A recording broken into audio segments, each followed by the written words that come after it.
Another episode of the Reality Redemption Podcast. How you doing tonight, Snow? I'm pretty good, MJ. How are you? Good. So as we get closer to the election, I think one thing we should do, and we talked about in the last podcast, is we need to change our messaging. And I think it was Lawrence O'Donnell, right, a couple of weeks ago, had said, and what platform does he have now? He's on MSNBC. So he's still on MSNBC. I wasn't sure because I haven't watched MSNBC in a long time. I know, I don't watch it either, but this was so great. He basically had his Network moment. Network, the movie from 1976, where the guy basically goes on and says what he wants to say, like tells the truth. Yeah, about the media and yeah. It was specifically about how the media treats Trump. Yeah, I mean, he even calls out his own network. Yeah. He's just like... Okay, well, let's just start there. All right. Take it away. Well, it was 2016 all over again today. Donald Trump spoke at his home in Florida for over an hour, and all of the cable news networks, including this one, carried it live, just like they all did repeatedly in 2016. It would be hard to find a sentence in what Donald Trump said today that did not include at least one lie. Some of the networks tried to play catch-up with fact-checking after Donald Trump finished speaking, but that, of course, is way too late and utterly useless. No network even attempted to fact-check every lie Donald Trump told. Every network has the capacity, especially with these wide screens we now have at home, to run a live scroll at the side of the screen, fact-checking many of Donald Trump's lies. Not all of them, that would be impossible, but many of them, as he speaks. For example, when Donald Trump said, quote, Kamala Harris is not smart enough to do a news conference, the networks could have simply put on the side of the screen, Kamala Harris is a graduate of Howard University and University of California Hastings College of Law. Of course, Donald Trump proved once again today that he is not smart enough to do a news conference by saying something that was provably false in every response he gave to every single question. Most of those were knowing lies by Donald Trump. But many of the falsehoods Donald Trump spread today in his responses came from that vast well of stupidity that takes up most of his brain. The stupidest person who has ever won a nomination for president stood there in front of those reporters and said his opponent isn't smart enough to do what he was failing at right in front of those reporters. And to make a bad news coverage situation worse, none of the networks, none of them, carried Kamala Harris's speech live after the Trump appearance. None of them. This network brought you the last few minutes of Kamala Harris's speech live, but was actually doing Olympics coverage when the speech began, and kept doing it. And so, as a first order of business in this hour tonight, we will correct that mistake by presenting to you in full and unedited, as if live, everything that Kamala Harris said today in her speech in Michigan, which all of the networks knew was coming. They knew what time it was coming. They knew how to cover it live, and they didn't. After giving Donald Trump more than an hour of live coverage on all of their networks. It's 2016 all over again. The same mistakes are being made.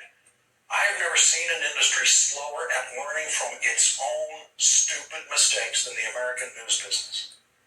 And you cannot expect that in the next 89 days to figure out what they haven't been able to figure out in 9 years, how to cover a Trump for president campaign. One of the Harris-Walz campaign slogans now is, we're not going back. But we just went back today. We went back 9 years in the press coverage of the campaign, the media coverage. Donald Trump gets credit from the people he lied to today for lying to them. They appreciate it. Reporters understandably and incorrectly believe that the most important thing a candidate they can do is answer their questions. But they don't know what an answer actually is. Words spoken after their question marks are not necessarily answers and are never answers when they come from Donald Trump. There are rumblings in the news media now about Kamala Harris as a presidential candidate not doing what Donald Trump did today. Stand up in front of reporters and take their questions, and some of the tinier minds in the news media continue to give credit to Donald Trump for standing up and lying in response to every single question they ask. A lie is not an answer. Donald Trump never answers reporters' questions. Never. Anyone in the news media who tells you that Donald Trump has answered reporters' questions and Kamala Harris hasn't is lying to you, and they're too stupid to know that they're lying to you because they don't know what an answer is. Donald Trump answered no questions today. None. He stood up there in a room where he made sure the reporters' questions could not be heard by the TV audience. And so when he spoke, the TV audience had no idea what the question was. Most of the questions were terrible. The silliest possible questions you could ask. Questions about campaign strategy. What a waste of a moment with a convicted felon former president to ask questions like that. Here's one question. Mr. President, can you tell us a bit more about your upcoming interview with Elon Musk? That was an actual question to Donald Trump today. Question. What do you think of Kamala Harris not picking Josh Shapiro as her VP? Most of the questions were wasted questions like that. And so Donald Trump could just ramble about anything that came to mind, including lying, of course, about the size of his crowds. And the biggest lie he now tells about the size of his crowds is the lie about which of his crowds was his biggest crowd. He now claims that the crowd that gathered to hear him try to overthrow the presidential election on January 6th was his biggest crowd ever. It wasn't. Investigations have estimated that that crowd was about 53,000 people. Today, Donald Trump said that the biggest crowd he's ever spoken to, that was it. He actually had a much bigger crowd on his inauguration day, but that was still a smaller crowd than Barack Obama's inauguration day. So he had to lie about that, too, at the time. Today, Donald Trump said that his January 6th speech attracted a bigger crowd than Martin Luther King Jr.'s I Have a Dream speech in Washington in 1963, the most famous speech ever delivered in Washington by someone who was not president of the United States. Martin Luther King's crowd was 5 times the size of Donald Trump's crowd on January 6th. I know it can sound almost tedious that I am fact-checking Donald Trump's crowd size lies today, but that's the way Donald Trump wants it to feel. He has been telling crowd-sized lies for 9 years, and he wants to wear the news media down to the point where they just accept it. And he has won because no one in that room fought him on that in any way today or on anything else. They did not fight a single lie that he told in that room today. It was the tamest collection of reporters asking questions that you could ever see. Are they afraid of Donald Trump? Are they afraid of the Trump campaign banning them from opportunities to have Donald Trump lie to them in the future? No, I'm not advocating that reporters be combative with Donald Trump or anyone. I don't see the need for that. I really don't, even with Donald Trump. But how can you be so tame and timid in the presence of Donald Trump when you do this? I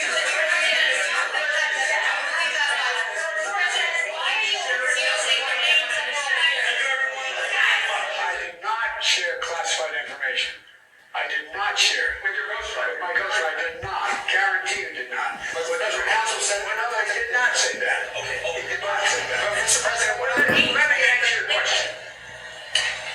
The fact of the matter is, what I didn't want repeated, I didn't want him to know, I didn't read it to him, was I had written a long memorandum to President Obama why we should not be in Afghanistan.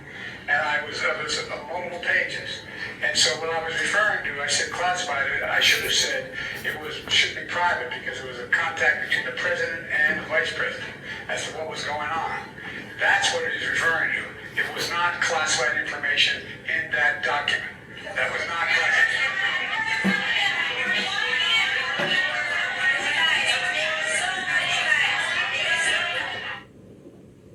Donald Trump did not hear that sound today.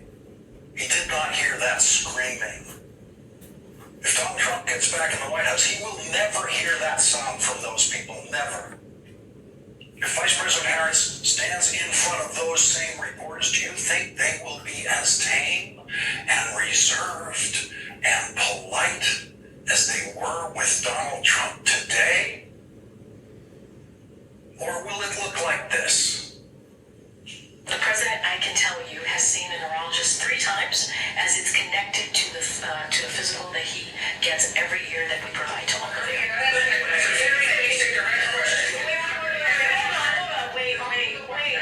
Wait a second. 8 times, or at least once, in regards to Wait, hold on a second. you should be able to answer by this point. Wait, no. No, wait a minute. Come, Ed, please. A little respect here, please. So, every year, around the president's physical examination, he sees a neurologist. That's 3 times, right? So I am telling you that he has seen a neurologist 3 times while he has been in this presidency. That's what I'm saying. We should have kept that video rolling because they kept yelling at her. You're not answering the question. They were outraged. But she was actually answering the question. They don't know what an answer is. And what they were pursuing turned out to be a lie. The next day, not one of them had a single question about what they were just screaming about in the White House press briefing room. Because there was never anything to the story that they were pursuing. It turns out a doctor who's a Parkinson's specialist visited the White House a few times, as that doctor had been doing for years before the Biden presidency, and that doctor never once visited the White House to treat President Biden. And all the wrath, those reporters in that room that you just saw, all the wrath that they put into those questions just evaporated. Because they were completely wrong, and they never apologized for their misplaced anger in their treatment of Press Secretary Karine Jean-Pierre. Not one of them dared to yell at Donald Trump today, not one of them. Not one of them dared to yell, "You're not answering the question." So the special treatment Donald Trump gets from the Supreme Court and elsewhere extends tragically and harmfully, and always has, to much of the press corps. Here's what happened when Donald Trump was asked a good question by NBC's Garrett Haake. Question: would you direct the FDA to revoke access to mifepristone? Here is what Donald Trump said to that yes or no question, which no matter how many times you read this answer, is not an answer. Trump, sure, you could do things that would supplement, absolutely, and those things are pretty open and humane, but you have to be able to have a vote. And after all, all I want to do is give everybody a vote. And the votes are taking place right now as we speak. But it's very good. There are many things on a humane basis that you can do outside of that, but you also have to give a vote. And the people are going to have to decide. The words Donald Trump spoke to those reporters in response to that clear, simple, and important yes or no question were an insult to everyone in that room, and they took the insult. Nothing in those words was an answer. Nothing. Donald Trump did not answer questions today. Don't let anyone tell you that lie, that Donald Trump answered questions. He did not. He never does. Anyone who tells you that Donald Trump answered reporters' questions is lying to you. And anyone who tells you that is not smart enough to know what an answer is. Donald Trump is not smart enough to answer questions. Anyone who then tells you that Kamala Harris has to answer questions from reporters because Donald Trump already answered questions from reporters is lying to themselves and to you and you must not allow them to do it. Please crush them on social media when they do it, because they will do it. Now, I hope Kamala Harris answers questions from reporters and from voters, but she has absolutely no greater obligation to do so because of what Donald Trump pretended to do today. The first time Kamala Harris does do a press conference as a presidential candidate, the reporters that were assembled today should all agree among themselves to apply the same rules that they decided to use today. No shouting, no follow-up questions, and no interrupting each other, and no interrupting the candidate, no screaming. Now, I wouldn't suggest those rules if the reporters hadn't just imposed them on themselves today in their participation in what Donald Trump turned into a charade. Now to what the networks did not show you today. Vice President Harris in Michigan today at a United Auto Workers Union Hall, where the union's president, John Fain, repeated his wholehearted endorsement and the union's wholehearted endorsement of the Harris-Walz ticket for president and vice president. As usual, Vice Presidential candidate Tim Walz spoke first and introduced the person he called the next president of the United States, Kamala Harris. Here is what you should have been able to watch as it happened live this afternoon. They will ban abortion across this country, no matter what Congress says. Now look, damn right it is, and I don't know why this is so simple or so difficult for these people to understand. You know how things work really well in life and really well with your neighbors and really well in communities? When you mind your own damn business, things work better. Stay out of our business. Stay out of our business. He's not fighting for you. He doesn't know you. He doesn't care about your family. And his running mate is just as dangerous and backward as he is. So look, we know who they are. The choir's ready to sing. This campaign's about the future, your future. Vice President Harris sure knows that. She grew up in a middle-class family. She goes to work every day making sure families are on the front so that they can get ahead and they can get into the middle class. She believes in something so simple and so beautiful. And when we go to these rallies, I say it too. People drive, they sit in the sun, they get there, they stand next to their neighbor for one simple reason. And just like the Vice President says, they believe in their hearts in the promise of America. They believe it. They believe it. So, sisters and brothers in the UAW, how great is this going to be? Please join me in welcoming the next president of the United States.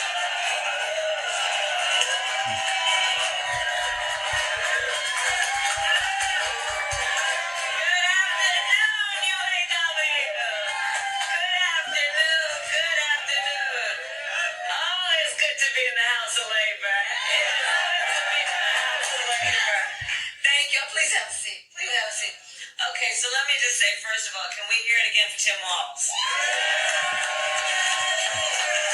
Isn't he spectacular? You know, I have to tell people, I've been asking, well, what do you and Tim Walz have in common? I said, well, you know, a whole lot. You know, we grew up the same way. We grew up in a community of people, you know, I mean, he grew up in Nebraska. Me, Oakland, California. Seemingly worlds apart. But the same people raised us. Good people. Hardworking people. People who had pride in their hard work. You know, people who had pride in knowing that we were a community of people who looked out for each other.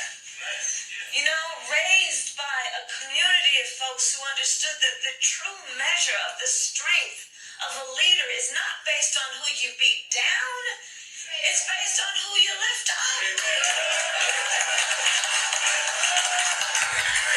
And you know, there's some perversion that's happened in our country in the last several years, where there's a suggestion that somehow strength is about making people feel small, making people feel alone. But isn't that the very opposite of what we know unions know to be strength? It's about the collective. It's about understanding no one should ever be made to fight alone. That we are all in fairness together. You know why I fought my entire career for unions and labor? Because I understand the concept and the noble concept behind collective bargaining. And here it is. Here it is. Fairness. Yeah. Fairness. It's about saying, hey, in a negotiation, don't we all believe the outcome should be fair? I mean, who could disagree with that? The outcome should be fair. It should be fair, right? But when you're talking about the individual and a big company, and you're requiring that one individual to negotiate against a big company, how's that outcome going to be fair? So collective bargaining is about saying, let the collective come together around a common experience, which at its core is about dignity and the dignity of labor. That's right. And then let the people come together to negotiate so you make the balance. And then the outcome will be fair. And isn't that what we're talking about in this here election? We're saying we just want fairness. We want dignity for all people. We want to recognize the right all people have to freedom and liberty to make choices, especially those that are about heart and home, and not have their government telling them what to do. Our campaign is about saying we trust the people. We see the people. We know the people. You know one of the things I love about our country? We are a nation of people who believe in those ideals that were foundational to what made us so special as a nation. We believe in those ideals. And the sisters and brothers of labor have always fought for those ideals. Always fought for those ideals. And we know we are a work in progress. We haven't yet quite reached all of those ideals, but we will die trying because we love our country and we believe in who we are. And that's what our campaign is about. We love our country. We believe in our country. We believe in each other. We believe in the collective. We're not falling for these folks who are trying to divide us, trying to separate us, trying to pull us apart. That's not where the strength lies. And there's that. And so I say to all the members of UAW, and Sean Fain is the first who I talked to about this, I am so deeply honored as a lifelong supporter of union labor for Tim and I to have the endorsement of UAW.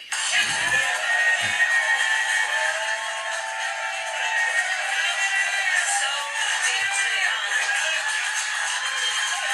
Because you walk your walk. You walk your walk. And what we know, like we have talked about, we got 89 days to get this done. You know, the one thing about all of us is we like hard work. Hard work is good work. Hard work is good work. The thing that we like about hard work is we have fun doing hard work. Because we know what we stand for. And that's a big part of this campaign. You know, when you know what you stand for, you know what to fight for. We know what we stand for, and we stand for the people. And we stand for the dignity of work. And we stand for freedom. We stand for justice. We stand for equality. And so we will fight for all of it. And the bottom line about UAW is that I also know, and I'll say to all the friends watching, look, even if you're not a member of a union, you better thank unions.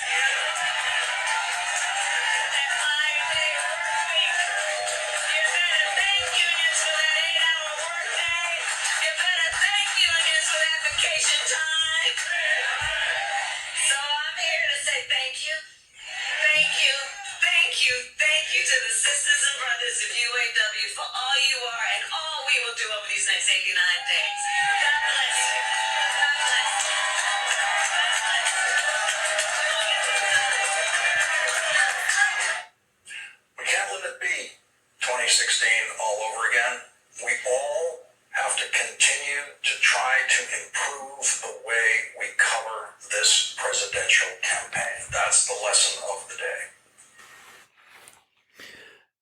And bravo, Mr. O'Donnell.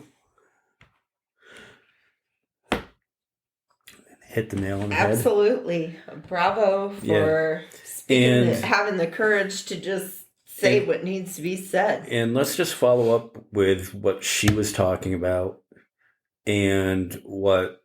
Well, and real quick, shame on the media. Shame on you. Yeah. Yeah, fair treatment. Fair treatment for all the candidates. Grill all of them. Or at least run that little fact checker. Or throw softballs to all of them. Just do it fairly. Yeah, but get back on the union thing. Let's not forget what Trump said in his rambling Musk interview from this week. Oh yeah, gloating about thinking how cool Elon Musk was for firing people that were trying to form a union. Yeah. And for saying, like, union members should be fired if they go on strike. Fuck you, Donald Trump. Fuck you. And I don't see how a certain union didn't immediately endorse him after that, which they should. I guess there was a statement that came out, but I have yet to read the statement, so... I don't know, but comment on that yet.